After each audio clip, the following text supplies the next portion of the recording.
Now, the 2026 midterm election will be a pivotal moment in the Trump administration and what Donald Trump will be able to accomplish in the second half of his term right now in the White House. So, there are so many factors that go into these races that will either stop Donald Trump in his tracks and the Democrats will take back the House, or give the administration a huge vote of confidence to continue on the bold Trump agenda to upend many of the different parts of the federal government. But today, we are going to be discussing why and how Democrats could flip the House of Representatives in the 2026 midterm election. Now, we have to make a distinction up front real quick here. There is a difference when we talk about the midterm between the House and the Senate. If we're looking at the Senate, we will talk about how Democrats could win the House and not the Senate because the structural setup of the map in 2026 for the Democrats in the 2026 Senate elections puts the Democrats at a huge disadvantage. Even in the best case scenario where we're saying Democrats keep Georgia, flip North Carolina, keep Michigan, keep Minnesota, flip Maine, they're still at a minority of only 49 seats. So,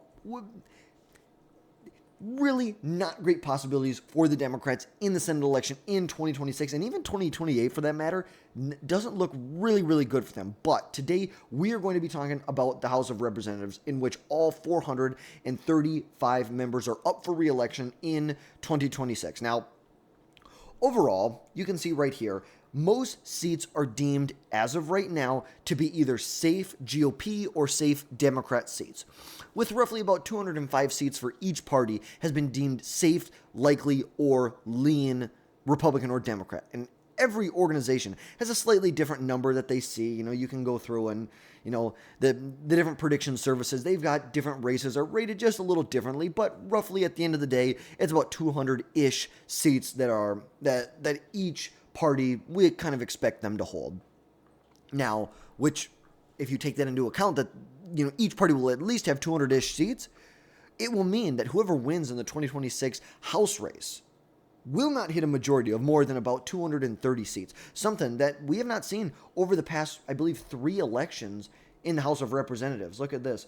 Let's see, this is my kind of issue. I wish this would give me the whole, right here, the whole number. Gosh, I'm kind of a moron if you didn't know some days. 222. 222 as well. 235. The Democrats, the last time someone had more than 230 seats was in 2018. That was the last time they won an election like that. And then before that, 241 for Trump in the House of Representatives, which we know Trump was able to get a decent amount done during his first term, but ultimately was stopped dead in his tracks when they lost the House of Representatives. It is totally different than how the Democrats dominated politics from basically, I think, like 1954, I believe, to like 1994. I think that is when we saw Democrats had complete control over the House. Look at this, 292. Even get to when Ronald Reagan won. Democrats still held a majority of the seats. 242, 269, 253, 258, 260, 268, 258, 9. These were all during while a Republican was president. And very popular Republicans, may we note. Ronald Reagan. But look at this. It was not until 1994 that Republicans were able to win back the House of Representatives. They went from 176 minority to 130 vote majority. Look at all these flips here. Huge flips. Arizona, you're looking in Minnesota, you had a big flip. You had in Michigan, lots and lots of flips. Look at this in Kentucky, huge flips. Up in Washington, just 1, 2, 3, 4, 5. Huge flips for the Republican Party. Like we said, it is going to be a totally different election or a different world than it was from 1954 to 1994. Now, why could Democrats flip the House in 2026? There are many reasons that they would be able to flip the House, and most notably, it's just a historical trend. The party in power in the White House loses seats during their midterms. During the previous 20 midterms, 18 of those years, the party in power has lost seats in the House or lost control of the House. The 2 exceptions were 1998 and 2002, where in 1998, the president's party held the House of Representatives, which were basically around the unique circumstances when it came to the economy at the time. There was a lot of economic prosperity. We saw Bill Clinton was able to actually balance the budget during his term. Huge, and obviously it paid out for him.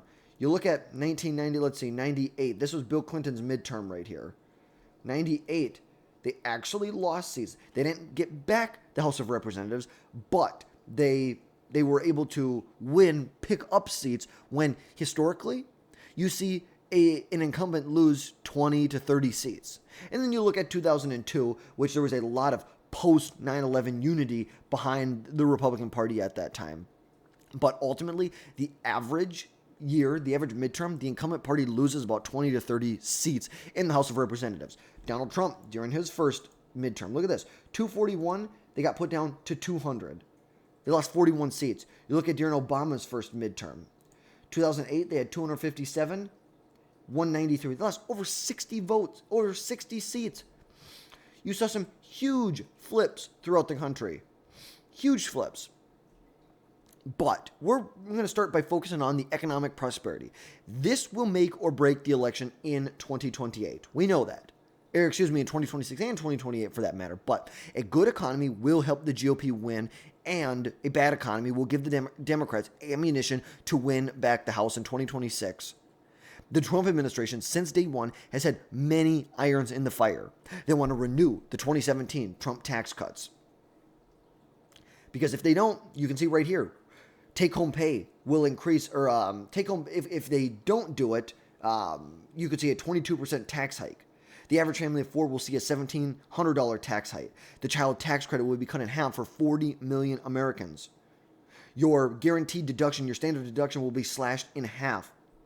26 million small businesses will be saddled with a massive tax increase. Massive. The Trump administration, since day one, like we said, has been focusing on renewing the 2017 Trump tax cuts, extending those tax cuts even further, including no taxes on tips, no taxes on Social Security, no taxes on overtime. There's also been a lot of work to remove the $10,000 SALT deduction cap, which is the state and local income tax deduction, where you can write your local taxes off from the federal government, from your federal taxes that you may owe, and reduce the tax rates for U.S.-based manufacturers to 15%. You know, we've talked a lot about Trump and his tariff plan when it comes to China and how he's trying to really rekey some of manufacturing for vital national security interests. Auto manufacturing, pharmaceutical manufacturing, rare earth minerals. There's a lot that goes into it. Semiconductor manufacturing.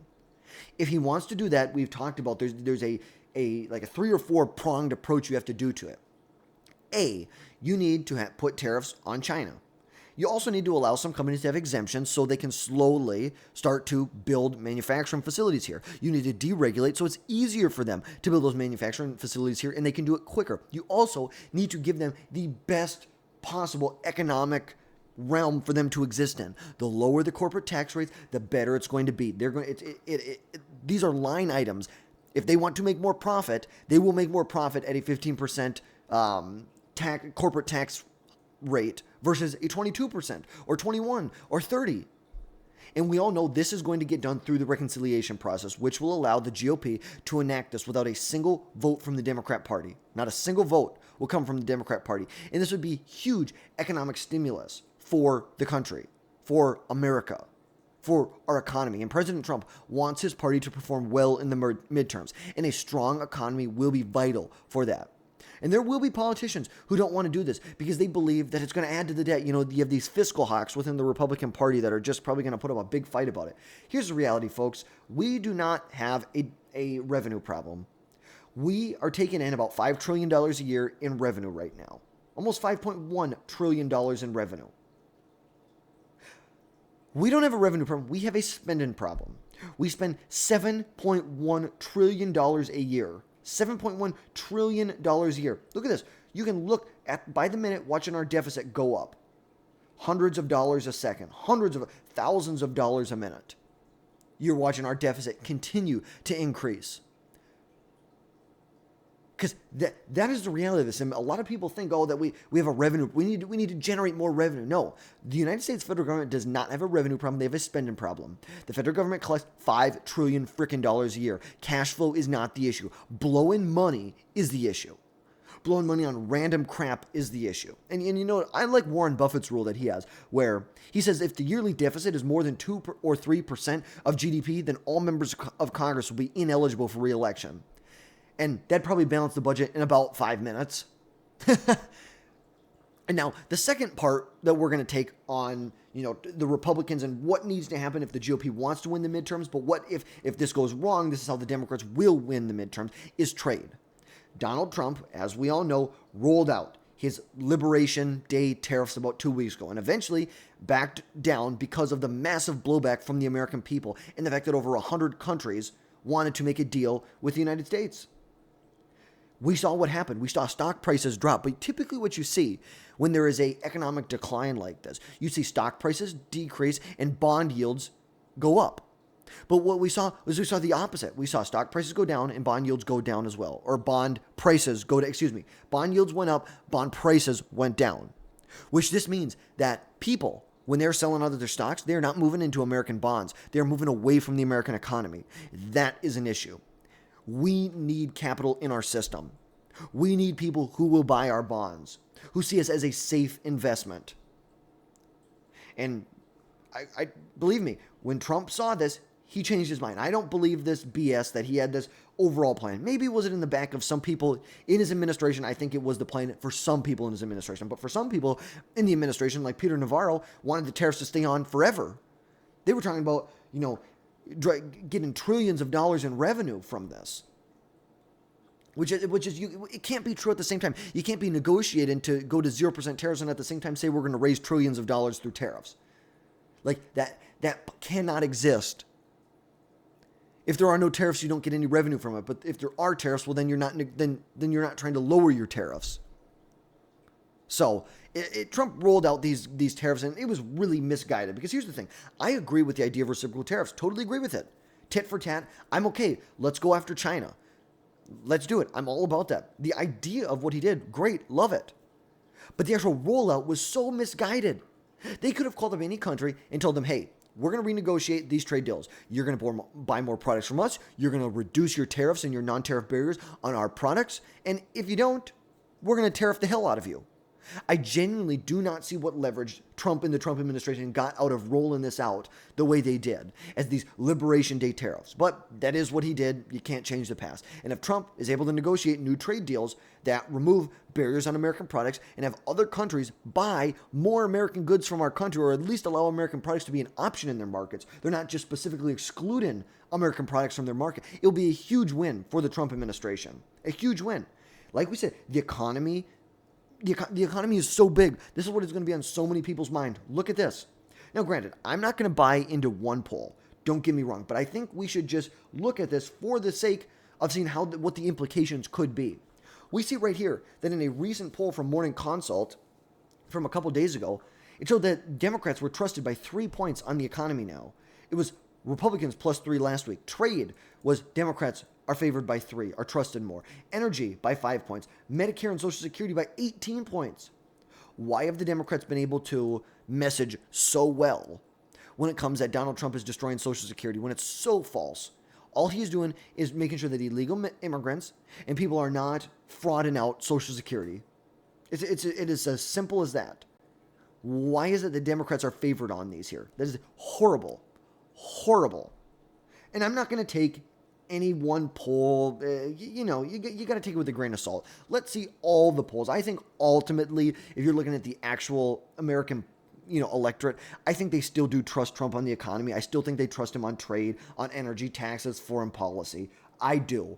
I think one poll is a little too much to look at here, but you can see that if Republicans are underwater on the economy, it will not be good for them. Democrats are at the lowest approval rating they have seen in decades. Meanwhile, Republicans, when it comes to polling on is the country on the right track, is seeing the highest numbers we've seen in 2 to 3 decades. Republicans need to keep that up. They need to pass the reconciliation bill. Trump needs to renegotiate these trade deals. He needs to start reshoring certain portions of the manufacturing base. I'm not sitting here saying that we should be making t-shirts and all of our textiles we should be making in America. I'm sure we have some textile manufacturing here. I am fine relying on Vietnam for that. I'm not okay relying on China for our rare earth minerals. I'm not okay relying on Taiwan for our semiconductors, especially if China is going to be considering reuniting Taiwan with the mainland. But this is how Democrats win. Democrats win if the Republicans are underwater on the economy. It's as simple as that. If they're underwater on the kitchen table issues, the issues that affect Americans' pocketbooks, and it's kind of funny, how are Democrats favored by a point? The Democrats are literally the ones who are freaking out. Listen to this. Listen to this. The Speaker is rushing to the floor to pass a budget reconciliation to screw America by passing the biggest tax cut in history on the backs of the American people? WTF! How is a tax cuts for American people, the American middle class, a bad thing? How is that going to hurt the middle class? You know what hurts the middle class is when we spend more money than we generate every year. That's the issue. We need to be focusing on cutting waste, fraud, and abuse, and also, eventually, and you hate to say it, because it's not real popular, but we need to restructure Social Security and Medicare. We need to look at Medicaid. It needs to be restructured. Absolutely.